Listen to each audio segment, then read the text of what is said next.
सुनाई दे रहा है? ये वाला चल रहा है?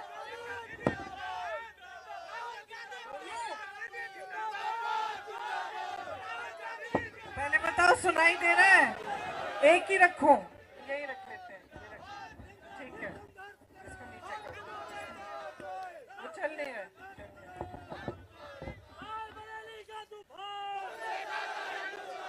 सबसे पहले तो मंच पर बैठे सभी हमारे जो साथी हैं उनका मैं इधर इस कार्यकर्ताओं की सभा में स्वागत करती हूं। खासतौर से किशोरी लाल शर्मा जी जो आज अमेठी के उम्मीदवार के रूप में मंच पर आसीन है।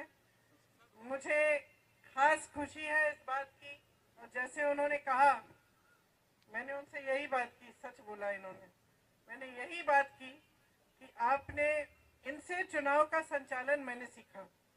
जब मैं पहली बार यहाँ 99 में आई थी अमेठी में माताजी का चुनाव लड़ने, उस समय मेरी माताजी शायद एक दिन के लिए अमेठी आई, 5 मीटिंग की, हर विधानसभा में 1 मीटिंग, और बाकी समय किशोरी जी और मैंने उनके चुनाव का संचालन किया और पूरा प्रचार किया। उस समय मैंने किशोरी जी से सब कुछ सीखा, कार्यकर्ताओं के बारे में, किस तरह से चुनाव को संचालित करते हैं, कैसे चुनाव लड़ा जाता है, सारा उस समय सीखा।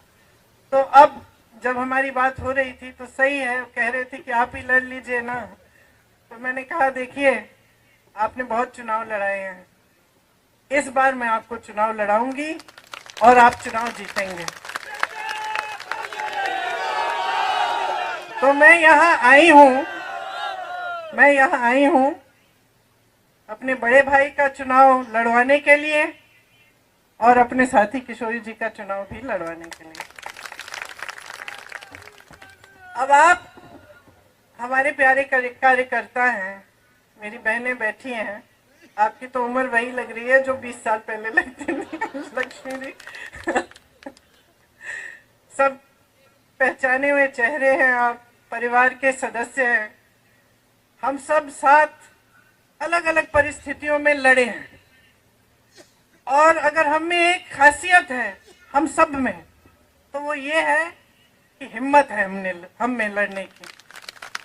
मैं आपके बारे में ये जानती हूँ क्योंकि हमने चुनाव के समय क्या क्या देखा, किस तरह की लड़ाइयाँ। मुझे याद है एक समय एक बूथ था जहाँ कोई खड़ा भी नहीं होना चाह रहा था पोलिंग बूथ में। उस समय किशोरी जी अपने कुछ साथी लाए थे कि आप खड़े हो जाओ यहाँ पे, बहुत खतरनाक सी परिस्थितियाँ बनी हुई थी वहाँ। और मुझे याद है कि मुझे फोन आया 4:30 बजे कि दीदी आप आ जाओ लेने के लिए, नहीं तो यहाँ पे तो पूरा होने वाला है। तो उस जमाने से लेकर जब बिल्कुल मुश्किल परिस्थितियों में हम एक साथ इकट्ठे होकर दिन रात हमने काम किया और हम लड़े, ये बात हमने साबित की कि यहाँ का जो कार्यकर्ता है, अमेठी का जो कार्यकर्ता है, मुश्किल से मुश्किल परिस्थितियों में खड़ा रहता है, दृढ़ रहता है, मजबूत रहता है और कभी हिम्मत नहीं हारता। क्यों? ये गहरी बात है, आपको गहराई से समझना पड़ेगा कि ये क्षेत्र क्या है और इसका इस देश में महत्व क्या है, इस देश के इतिहास में महत्व क्या है। किशोरी जी ने जिक्र किया किसान आंदोलन का। कौन सा किसान आंदोलन? जो मोतीलाल नेहरू जी और जवाहरलाल नेहरू जी के समय था, ब्रिटिश साम्राज्य के समय। पहली बार जब मोतीलाल नेहरू जी और जवाहरलाल नेहरू जी गिरफ्तार हुए तो यहीं रायबरेली में हुए। जब वो किसानों के आंदोलन में शामिल हुए तो ब्रिटिश साम्राज्य ने उनको गिरफ्तार किया। तब से लेकर आज तक जितनी भी लड़ाई हुई है चुनाव के समय रायबरेली में, वो हमेशा एक तरफ लोकतंत्र, एक तरफ सत्य, एक तरफ सच्चाई और दूसरी तरफ हमेशा किसी न किसी तरह का आतंक और एक ऐसी राजनीति जो जनता को सर्वोपरि नहीं रखती थी। और हमेशा इस लड़ाई में आप खड़े हुए हैं लोकतंत्र के लिए, आपने जिताया है सच्चाई को, सत्य को, और लोकतंत्र के जो मूल हैं, जो असूल हैं, उन्हीं को आपने जिताया है। कभी कभी आपको लगा कि आप नाराज हुए शायद, तब भी आपने सही रास्ता दिखाया। इंदिरा जी जब हारी रायबरेली से तो नाराज नहीं हुई आपसे, उस हार से वो सीखी, उस हार से उनके मन में ये भावना आई कि हाँ, जनता मुझसे नाराज है, मैंने कुछ गलत हो सकता है किया है, और फिर उस पर मंथन करके उन्होंने एक दूसरा रास्ता, अलग रास्ता पकड़ा और अगली बार चुनाव जीती। तो ये आपकी जो भूमिका रही है, रायबरेली की जनता की भूमिका, वो यही भूमिका रही है कि आपने इस देश के लोकतंत्र का प्रतीक यहाँ पे रायबरेली में पूरे देश को दिखाया है। तो आज हम कहाँ खड़े हैं? आज देश की परिस्थितियां जो हैं कई स्तरों पे उनसे अलग नहीं है जो उस समय ब्रिटिश साम्राज्य की ने परिस्थितियां बनाई थी। क्यों? क्योंकि आज देश का जो गरीब है, देश का जो किसान है, उसको एकदम नकारा जा रहा है। जितनी भी नीतियां 10 सालों में नरेंद्र मोदी जी की सरकार में बन रही हैं, वो किसी गरीब के बारे में सोचते हुए या उसकी समस्याओं को सुलझाने के लिए नहीं बन रही हैं, वो बड़े बड़े खरबपतियों के लिए बन रही हैं। और आज ये सच्चाई है कि देश का किसान पिस रहा है, मेहनत करता है, पसीना बहाता है, धरती को सींचता है अपने पसीने से, लेकिन उसकी मेहनत की कमाई उसके लिए पूरी नहीं हो रही है।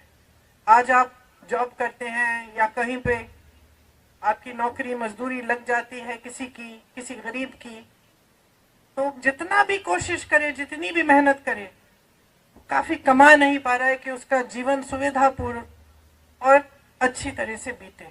चाहे बच्चों की शिक्षा हो, चाहे आगे जाके रोजगार ढूंढना हो, कुछ भी हो, आगे बड़ी बड़ी समस्याएं हैं और सब इन समस्याओं का सामना कर रहे हैं, लेकिन सरकार का कोई समर्थन नहीं आ रहा है। सरकार की नीति यह है कि लो 5 किलो का राशन ले लो और हम आपको बड़े बड़े इवेंट दिखाएंगे, हम आपको बताएंगे कि सब अर्थव्यवस्था कितनी मजबूत हो रही है, ये आपको बताएंगे। आपके जीवन में ये सच्चाई नहीं दिख रही है। जितने भी ऐसे संस्थान थे जो लोकतंत्र को मजबूत बनाते थे, उन सब को कमजोर किया हुआ है नरेंद्र मोदी जी की सरकार ने।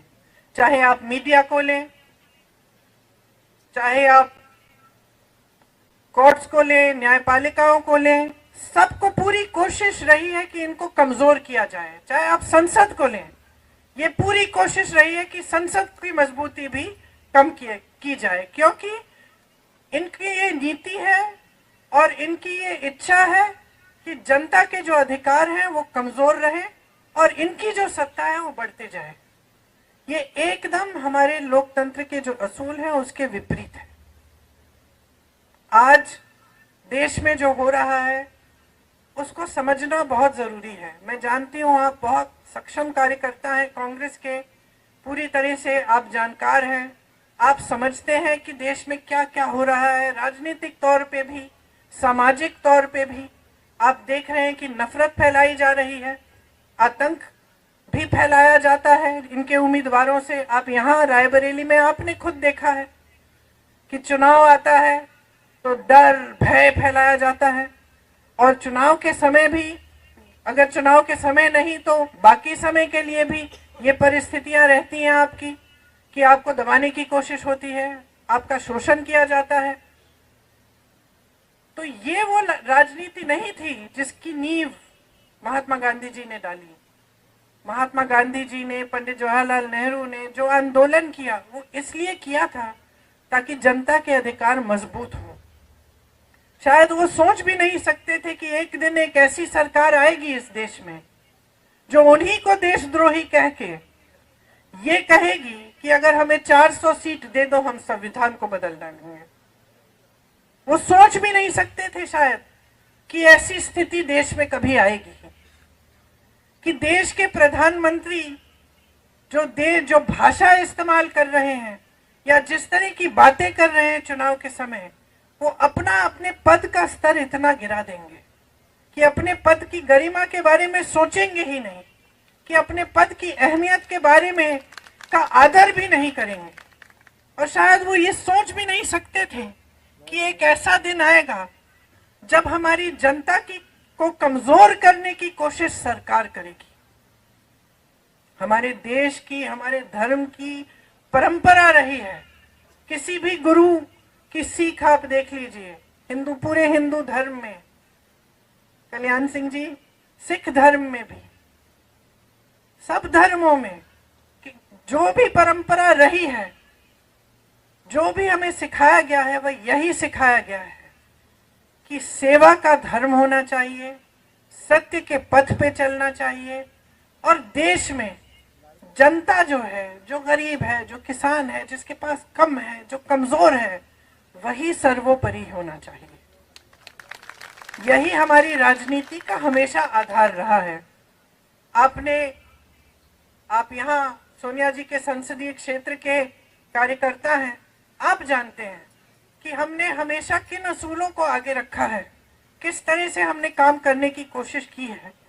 हमने विकास को सर्वोपरि रखा। यहाँ किशोरी जी ने आपको बताया, लेकिन बताने की जरूरत नहीं है, आप जानते हैं, चाहे एम्स हो, चाहे कुछ भी हो, चाहे आईटीआई हो, चाहे कुछ, पूरे अमेठी में जितना विकास एक समय में किया गया था, जब क्षमता थी, सरकारें थी, तो पूरा विकास हमने कराया, और इसमें हम कभी पीछे नहीं हटे। मैं हमेशा मिसाल देती हूँ कि मैं अपने पिताजी के साथ अमेठी आती थी, और उसी तरह से आप जानते हैं कि माताजी के साथ कई बार रायबरेली आई।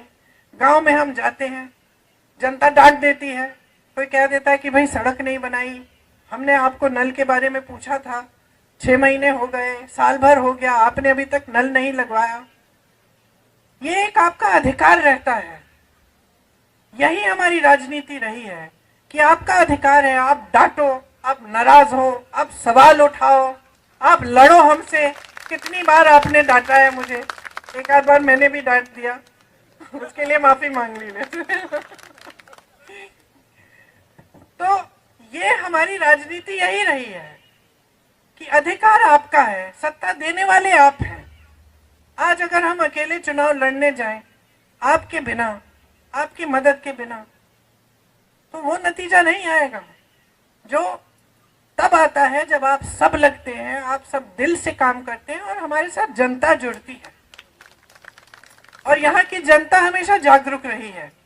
ये मुझे याद है सोनिया जी के पहले चुनाव से, जब मैं उन लोगों को बूथ में गई लेने के लिए, उस चुनाव से मुझे याद है कि यहाँ की जनता जागरूक रहती है, समझदार है। आप जानते हैं कि काम करने वाला कौन है, आतंक फैलाने वाला कौन है। आप जानते हैं कि हमारी सुनवाई कहाँ होगी और हमें धमकाया कहाँ जाएगा। ये आपको अच्छी तरह से ये सारी चीजें अपने क्षेत्र के बारे में मालूम है। और यहाँ की खूबी ये है कि सिर्फ अपने क्षेत्र तक सीमित नहीं, आप पूरे देश की राजनीति को अच्छी तरह समझते हैं। तो ज्यादा समझाना नहीं चाहती मैं जानती हूँ आपको ये सब जानकारी है, लेकिन देखिए आज देश में परिस्थितियां ठीक नहीं है। आज जनता की मांग है, महंगाई कम करो, रोजगार दिलवाओ, हमारा भविष्य मजबूत करो। और सरकार की बातें हैं कि हिंदुस्तान में चुनाव हो रहा है, पाकिस्तान की बात कर रहे हैं। लोगों को ये कहने की कोशिश करेंगे कि कर रहे हैं कि कांग्रेस पार्टी आपके भैंस चुराएगी, आपके गहने चुराएंगे। भय फैलाने वाली बात, जिसको आप अच्छी तरह समझते हैं, क्योंकि आपने बार बार अपने क्षेत्र में ये देखा है कि किस तरह से गांव गांव में जाके झूठ फैलाए जाते हैं, भय फैलाया जाता है, और ये कोशिश होती है कि जज्बातों के आधार पर, भय के आधार पर जनता वोट दे दे। और यही जो सिलसिला है, इसने हमारे लोकतंत्र को कमजोर किया है। आज अगर ये लोग चुनाव के मंच पर आकर पाकिस्तान की बात,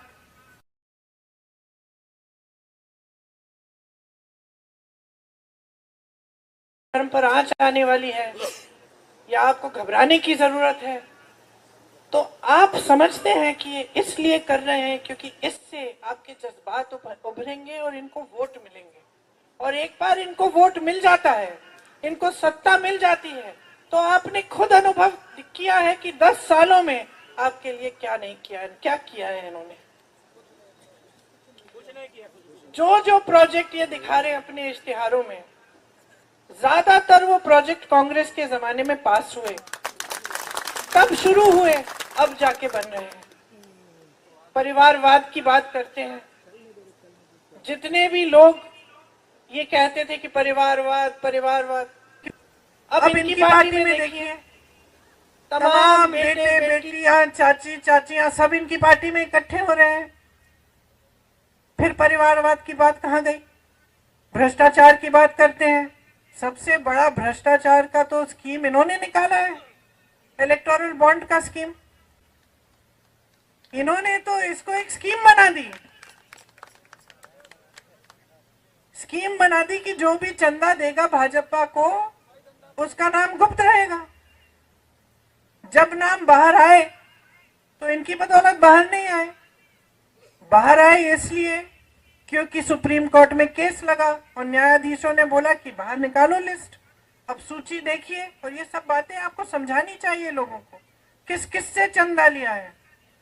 जिसने गुजरात में वो पुल बनाया, जो पुल गिर गया, जिसमें सैकड़ों लोगों की जिंदगी गई, उस पुल बनाने वाली कंपनी से चंदा लिया। वैक्सीन बनाने वाली कंपनी से 52 करोड़ रुपए चंदा लिया। जिसको धमकाया था, जिसपे छापे लगाए थे, उनसे चंदा लिया, छापे बंद। जिसपे केस लगाए थे, चंदा लिया, केस बंद या ठंडे बस्ते में। और इसका नतीजा क्या हुआ कि भाजपा दुनिया की सबसे अमीर पार्टी बन गई, दुनिया की सबसे अमीर पार्टी। वो आपकी भावनाएं कैसे समझ पाएंगे? आपने हमेशा जो काम किया है एक भी पैसा लेने के बिना किया है। आपको वेतन नहीं मिलता, आप कांग्रेस के कार्यकर्ता हो, आप जन सेवा करते हो, सेवा की भावना से करते हो। उन्होंने दुनिया भर का चंदा इकट्ठा करके अपनी पार्टी को दुनिया की सबसे अमीर पार्टी बना दी। और वो कहते हैं कि कांग्रेस पार्टी भ्रष्ट है, कांग्रेस के खाते बंद कर देते हैं चुनाव के समय, दो सीएम को जेल में डाल देते हैं चुनाव के समय। ये सब क्यों कर रहे हैं? सिर्फ सत्ता में रहने के लिए। इनकी बड़े बड़े खरबपतियों के साथ सांठगांठ है। 16 लाख करोड़ रुपए उनको माफ किए हैं। जो हमारा किसान 10,000 रुपए के लिए, 50,000 रुपए के लिए आत्महत्या कर रहा है क्योंकि वो कर्ज चुका नहीं पा रहा है, अपनी बेटी की शादी करा नहीं पा रहा है, उसके लिए एक पैसा माफ नहीं। आज ये है परिस्थिति और सच्चाई इस सरकार की। आप टीवी चलाएंगे तो आपको ये सच्चाई नहीं दिखेगी, आप टीवी चलाएंगे तो आपको सब सुनहरा दिखेगा।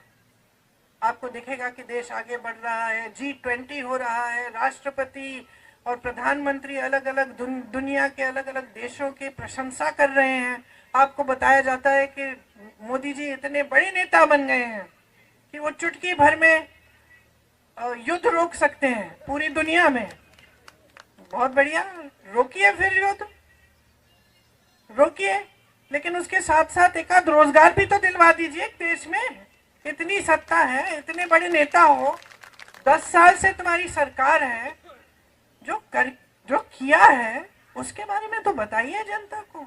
लेकिन जनता का इस कदर निरादर हो रहा है आज हमारे देश में कि नेता समझ गए हैं कि उनको जनता को कोई के प्रति कोई जवाबदेही नहीं है, उनकी जवाब देने की जरूरत ही नहीं है। एक बात मेरे मन में बैठ गई, जब मैं यहाँ 22 में चुनाव के लिए काम कर रही थी, बघेल जी आए थे और मैंने कहा था उनके लिए हमने आयोजित किया था एक प्रोग्राम जिसमें वो बिजनेस के लोगों से वो उनकी बातचीत हो रही थी। तो उसके बाद जब बघेल जी आए और मैंने पूछा कि भाई कि कैसा रहा प्रोग्राम, तो बताने लग गए कि दीदी यहाँ एक बड़ी अजीब परिस्थिति है। मैंने कहा क्या? कहते सवाल नहीं पूछते, ज्यादा थोड़े डरे हुए हैं लोग। तो मैंने कहा आपको क्या लगता है क्यों? तो कहते हैं दबाव रहता होगा, सरकार का दबाव रहता होगा। फिर उन्होंने एक बात कही, कहा है कि दीदी हमारे छत्तीसगढ़ में तो एकदम अलग है। मैंने कहा क्यों? कहते देखिए, हमारा जब ध्यान काम पे रहता है ना, तो जनता हमको कुछ भी पूछ सकती है। हमें मालूम है कि हमें काम के आधार पर वोट लेना है, तो हमारी जवाबदेही जनता के प्रति रहती है। यहाँ पे क्या परिस्थिति है, उत्तर प्रदेश की बात कर रहे थे कि वोट लेने के समय नेता जानता है कि धर्म की बात करेगा उसको वोट मिल जाएगा, तो एक तरह से उसने अपनी जवाबदेही खत्म कर दी है, क्योंकि अब वो जान गया है कि चुनाव के समय मैं जज्बातों की बात कर दूंगा, मैं धर्म की बात उठा दूंगा, वोट तो मुझे मिलने ही मिलने हैं, तो फिर मैं काम क्यों करूं? तो ये भावना जब किसी ऐसे व्यक्ति के दिल में आ जाती है जिसके पास इतनी सारी सत्ता है कि भाई मुझे काम करने की जरूरत ही नहीं है, बगैर काम किए धर्म की बात करके या बड़े बड़े सपने दिखा के या बड़े बड़े झूठे वादे करके ही मुझे वोट मिल जाएंगे, तो वो काम करना बंद कर देता है जो सही काम है। और उसका ध्यान कहाँ जाता है? अपनी सत्ता के प्रति, किस तरह से अपनी पार्टी के लिए धन इकट्ठा किया जाए, किस तरह अपने खरबपति मित्रों को मजबूत बनाया जाए। और साठ गांठ की बारे में मैंने क्यों बात की? क्योंकि आज देश की पूरी मीडिया बड़े बड़े खरबपतियों की है। जो पैसे, जो धन भाजपा ने इकट्ठे किए हैं, किसके पैसे हैं? कहां से आया है वो धन? जो 16 लाख करोड़ रुपए माफ किए गए हैं इन खरबपतियों को, वो किसका धन है? देश का धन है। मोदी जी का धन नहीं है, वो देश का धन है, वो आपकी संपत्ति है। तो ये सारी बातें आज हमें समझनी पड़ेंगी, क्योंकि अगर हम इन बातों को ठीक से नहीं समझेंगे तो हम बाकी लोगों को कैसे समझाएंगे कि कितनी भीषण परिस्थितियां हैं आज देश में, और हमारा पूरा जो लोकतंत्र है वो खतरे में है। हम बार बार बोलते हैं मंच पे, लोकतंत्र खतरे में है, लोकतंत्र खतरे में है। इसका मतलब क्या है? जो गांव में रहता है, जो किसान है, जो गरीब है, उससे क्या मतलब है इस लोकतंत्र का? ये समझाना जरूरी है कि इस लोकतंत्र ने अधिकार दिया है आपको, वोट का अधिकार, जो सबसे बड़ा औजार है जिससे आप अपने जीवन में बदलाव ला सकते हैं या फिर आप अपने भविष्य को अंधकार में भी ढकेल सकते हैं। ये समझाना जरूरी है। ये समझाना जरूरी है कि अगर संविधान बदलेगा, इसका मतलब क्या है? क्या आपका वोट कल को आपको नहीं मिलेगा? क्या आरक्षण कम हो जाएंगे? क्या जो आपके अधिकार हैं, जैसे कांग्रेस ने आपको भोजन का अधिकार दिया, जनता को शिक्षा का अधिकार दिया, इनका क्या होगा अगर संविधान बदलेगा? ये सब बातें समझानी बहुत जरूरी है। बाकी शायद 329 घंटे हैं अभी से लेकर चुनाव तक। 2-4 घंटे हर रोज सोने के लिए रख लीजिए, बाकी सब मेरे हैं। दौड़ाऊंगी, काम कराऊंगी, डांटूंगी, कंधे से कंधा लगाकर आपके साथ लड़ूंगी। और अगर एक सेना है इस पूरे देश में जो लड़ना जानती है, तो ये सेना है।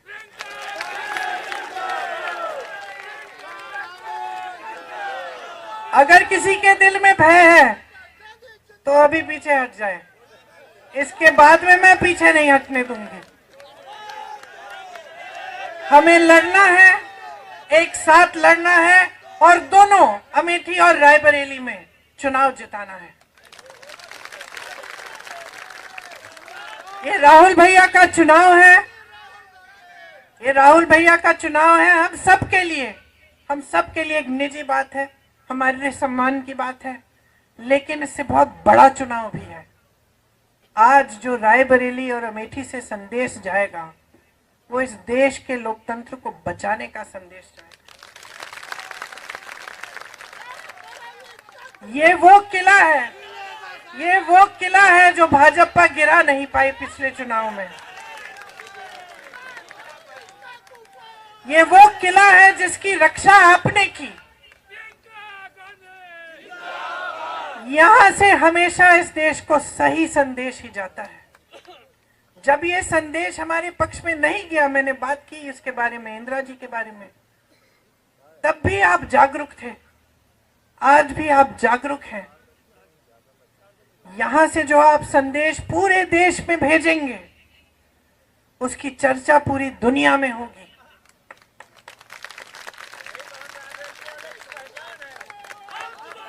तो आपकी लड़ाई आज सिर्फ राहुल गांधी जी के लिए नहीं है। आपकी लड़ाई सिर्फ हमारे लिए, अपने लिए नहीं है। आपकी लड़ाई अपने गांव के हर एक व्यक्ति के लिए है, अपने शहरों के लिए है, अपने प्रदेश के लिए है और अपने देश के लिए है। इस मिट्टी के लिए है जिसके लिए बड़े बड़े नेता शहीद हुए। आज परिस्थितियां ये है कि इंदिरा गांधी जैसी शहीद महान महिला को ये लोग देशद्रोही कह रहे हैं। यहां आपके साथ कंधे से कंधा लड़ा के लड़ी, हमेशा सही पथ पर, सत्य के पथ पर चली। महान संघर्ष हुए उनके जीवन में, आपने साथ दिया। जब आपको टोकना था, आपने टोक भी दिया, साथ नहीं छोड़ा। ना उन्होंने आपका साथ छोड़ा, ना आपने उनका साथ छोड़ा। मैं तो नहीं छोड़ने वाली साहब।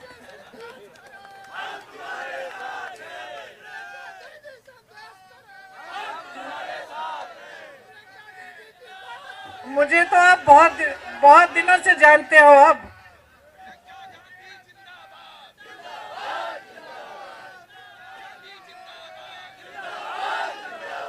ये वो मिट्टी है इस देश की, जिसमें मेरा परिवार का खून मिला हुआ है, जिसके लिए हम आज लड़ रहे हैं, जिसके लिए आपके पूर्वजों ने जान दी है, आपके पूर्वजों ने पसीना और खून बहाया है। ये वो मिट्टी है, ये इस देश की सबसे पवित्र मिट्टी है हमारे लिए। इसके लिए हम लड़ रहे हैं। हम इस देश के जन जन के स्वाभिमान के लिए लड़ रहे हैं। हम इस देश के जन जन के अधिकारों के लिए लड़ रहे हैं। हम लड़ रहे हैं उस सब चीजों के लिए जिसके लिए हमारे पूर्वज लड़े थे। आज ये देश की परिस्थिति है, ये आपको गहराई से समझना पड़ेगा। और ये जो लड़ाई जो है, आपको एकदम सीना तान के मजबूती से लड़नी पड़ेगी। तैयार हो?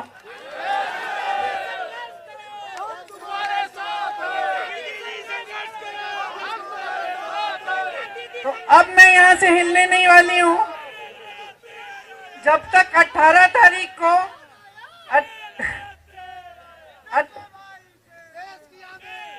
मैं शेरनी हूं, शेरनी।